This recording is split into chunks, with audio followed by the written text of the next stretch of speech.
Hola Barcelovers, bienvenidos nuevamente a este Barceló Rum Academy. Y en esta oportunidad me hago acompañar de una personalidad súper importante para nuestra empresa, pero sobre todo en la industria del ron dominicano, el señor Vinicio Subero, director de expansión de negocios y uno de los grandes propulsores de la marca para que Ron Barceló hoy día se haya convertido en el ron oscuro más exportado del mundo. Bienvenido, Vinicio.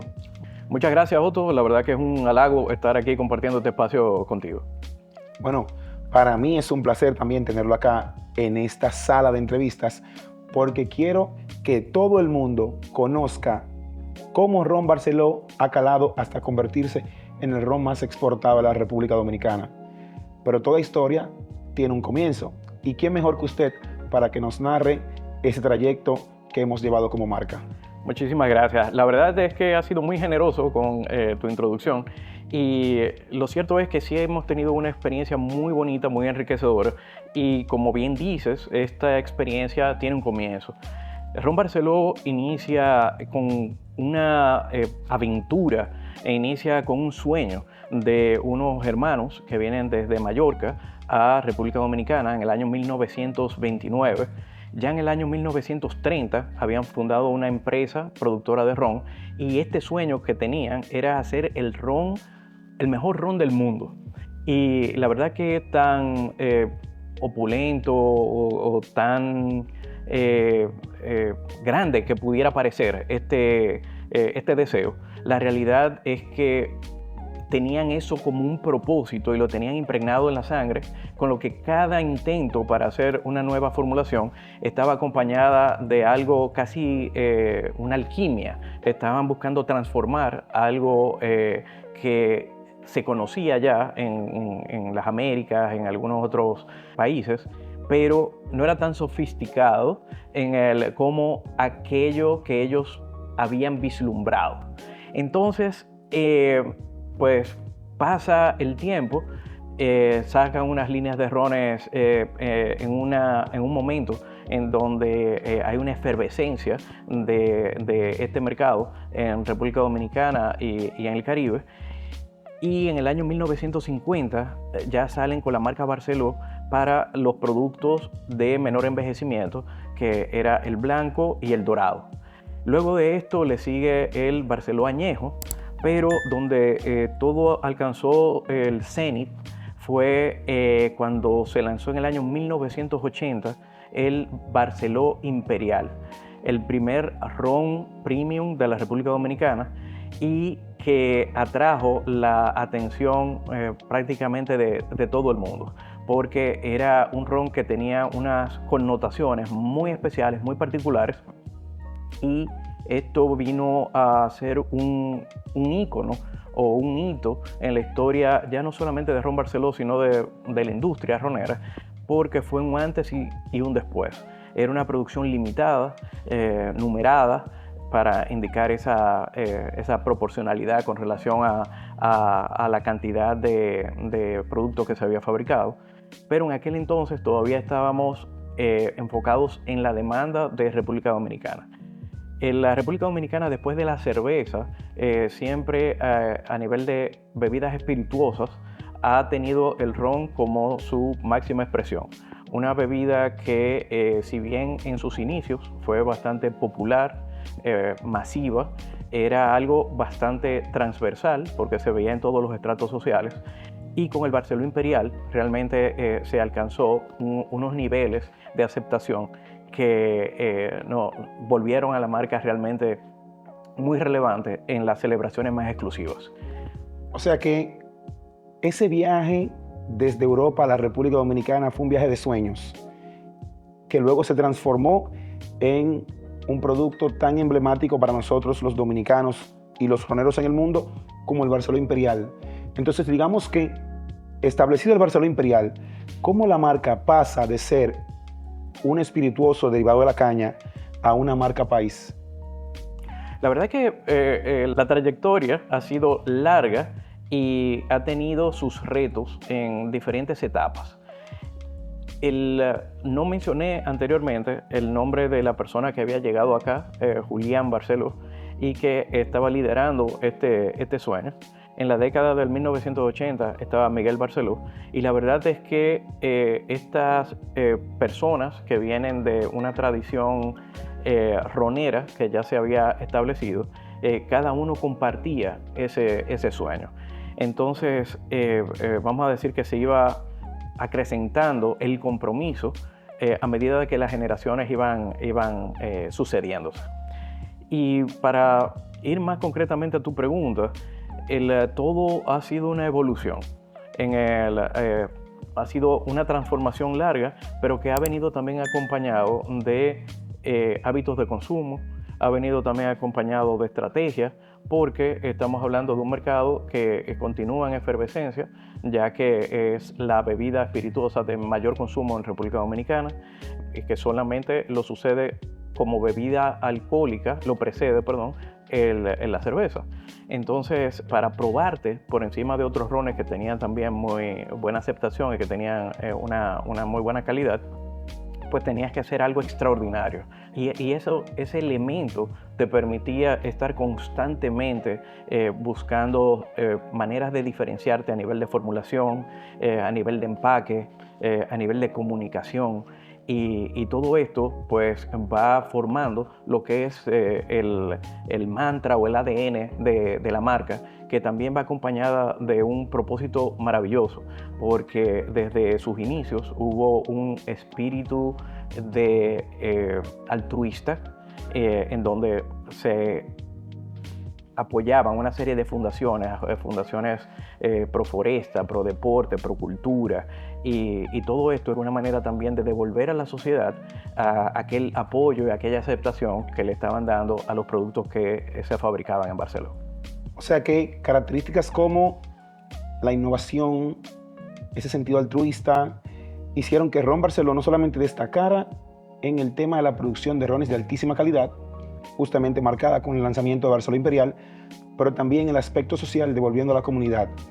Tengo entendido, y digo tengo entendido, aunque conozco mucho de la historia de la marca, pero desafortunadamente no viví la época de transición entre los 80 y 90 como consumidor. Estaba muy pequeño, pero sí, todos los dominicanos sabemos de esa gran campaña que se hizo popular en todo el país, donde Ron Barceló conectó en todos los rincones. Y ya esa campaña sale al contacto con la gente en el año 1992. Y eso marca o catapulta esa transición de Ron Barceló, la marca dominicana, a aguas extranjeras. ¿Me puede comentar un poquito para que todos en la audiencia nos alineemos en ese paso que marcó el Ron Barceló trasciende fronteras a aguas internacionales? Eso es un paso sumamente bonito y ahora quizás lo vemos como sumamente lógico. Sin embargo, tenemos que colocarnos en la situación histórica en la que se encontraba República Dominicana en aquel entonces, en donde de manera reciente habíamos salido de una dictadura. Después de eso habíamos tenido unos gobiernos en donde estábamos bastante cerrados a lo que pasaba fuera de las fronteras de la República Dominicana, con lo cual la mayoría de las aspiraciones de las empresas roneras era crecer en market share dentro de la República Dominicana. Entonces, de nuevo, algo que mencionaste y resaltaste hace un momentito con relación a las características de los líderes de Barceló, de la innovación y demás, pues aquí también era esa expansión. Es decir, no pensar en por qué limitar este producto con estas calidades, con estas peculiaridades, simplemente al público dominicano. Dentro de esas inquietudes empiezan entonces a hacerse algunas exploraciones en algunos países, entre ellos Chile, Honduras, Estados Unidos, Italia. Esos fueron los principales mercados que la familia Barceló intentó conquistar llevando el ron allí. Hay un elemento sumamente interesante también y que no podemos darle la espalda, y es que la diáspora dominicana creció bastante en Estados Unidos en la década de los 80, pero también fue a España, fue a Italia, no fue tanto a Honduras y a Chile, pero se consumía bastante ron en esa época y todavía se consume bastante. Y ahí entendíamos que nuestros rones, a pesar de no tener aranceles, vamos a decir, especiales o una entrada con tratado de libre comercio que permitieran una mayor fluidez en la comercialización, apostábamos a lo que, o apostaban los líderes de la marca en aquel entonces, a esa diferenciación, tanto en producto como en comunicación, como en presentación. Y todo esto fue muy bonito, pero la empresa no estaba todavía preparada para eso. Y me explico. Aquí estábamos hablando de un liderazgo de la marca Barceló, en donde se producían millones de cajas, cientos de miles para cada una de las variantes, que en cada momento iba creciendo. Y cada uno de los SKUs, que son los diferentes tamaños dentro de cada una de las variantes, con lo cual era bastante complejo. Y República Dominicana, siendo el que mayor demanda tenía de todo, pues cuando venía una orden de Estados Unidos y la orden te piden un contenedor para explorar, ¿verdad? Y te piden pocas cajas de blanco, pocas cajas de dorado, unas cuantas cajas de imperial, y además te lo piden diferentes tamaños y tal, pues bueno, la planta de producción, que estaba acostumbrada a hacer una producción masiva de las diferentes variantes de Barceló y de los diferentes tamaños, se tiene que topar con el reto legislativo. Es decir, en Estados Unidos, por ejemplo, se trabaja con la botella de 750 ml, por mencionar solo la principal de la volumetría que se utiliza en Estados Unidos. En Europa, sin embargo, se utiliza la de 700 ml, que es la que se utiliza también en República Dominicana. Y la etiqueta trasera tenía que tener información general del importador y cumplir con otros elementos propios de la regulación de la industria dentro de los diferentes países, que varían con tantos países como lo que quisieras estar. Entonces, perdón que le interrumpa, pero no, por favor. Todo solamente son retos sobre retos. Sin duda alguna. Aquí, además, estamos hablando en una época donde no teníamos internet, en una época donde todo era mucho más lento. No es algo como lo que conocemos ahora, que la inmediatez es quizá lo que más nos caracteriza, y se debe a la velocidad con la que hemos podido tomar ventaja de estos avances tecnológicos. Sin embargo, en aquel entonces todavía valía bastante lo que era la palabra. La parte contractual era todavía un poco mística, se llevaba un poco más en la confianza y tal. Al día de hoy, pues, intentamos cuidar la relación comercial de ambas partes, cuidar tanto a la empresa que fabrica como a la empresa aliada que distribuye en los diferentes países.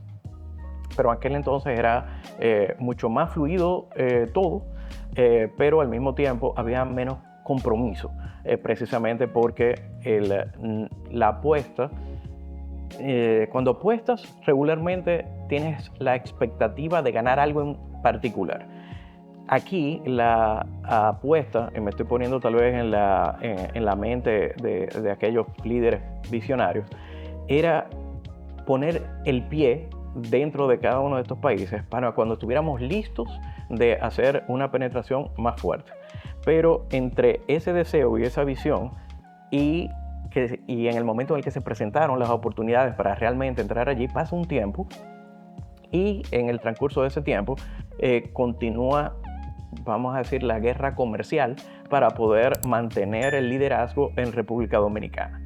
Entonces, claro, imaginarás, volviendo a la parte de la producción, el reto que tenía, el parar una producción, en lugar de, ok, aquí tiras 200.000 cajas de 12 botellas de añejo de 700, y después te llega una orden de Estados Unidos que tiene que parar la línea y tener diferentes rones de diferentes envejecimientos, diferentes variedades, que, ok, quiero 50 cajas de blanco, 200 de esta, 200, oye, parar la línea, cambiar las botellas de 700 a 750, colocar las etiquetas traseras y cumplir con todas estas regulaciones, pues resultaba entorpecedor para la dinámica de la empresa en aquel entonces.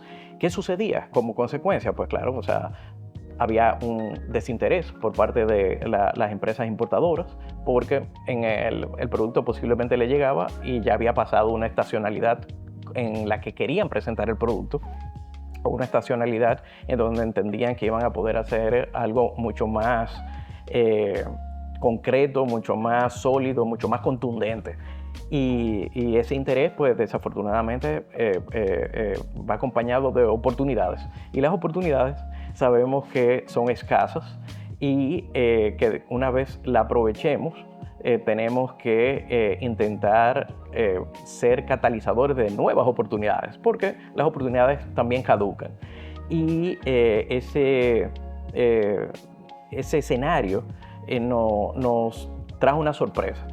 Y es que en España hubo un boom en el que todavía, dependiendo de las personas que te revelan sus pareceres o las diferentes escuelas, hay diferentes versiones. La primera es que el turismo español en República Dominicana había estado creciendo de una manera constante.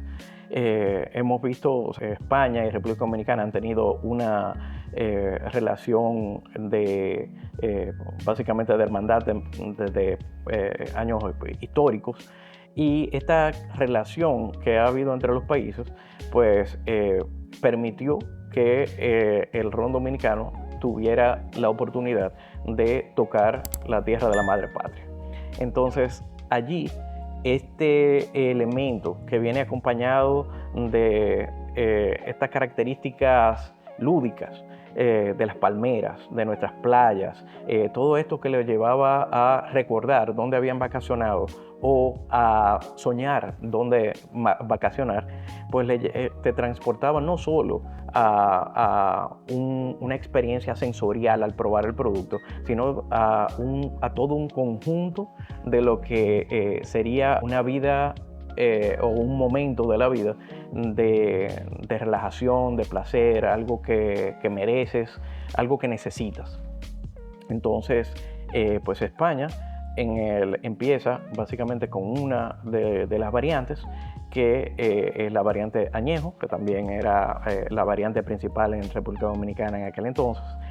Y lo que sucedió era algo que, si bien no sorprendió de una manera tan significativa a la familia Barceló en aquel entonces, sí sorprendió a nuestra empresa distribuidora en aquel entonces, la empresa Barma, debido al comportamiento que estaba teniendo ellos, que tienen una larguísima trayectoria desarrollando, construyendo marcas y desarrollando bebidas espirituosas y vinos en España.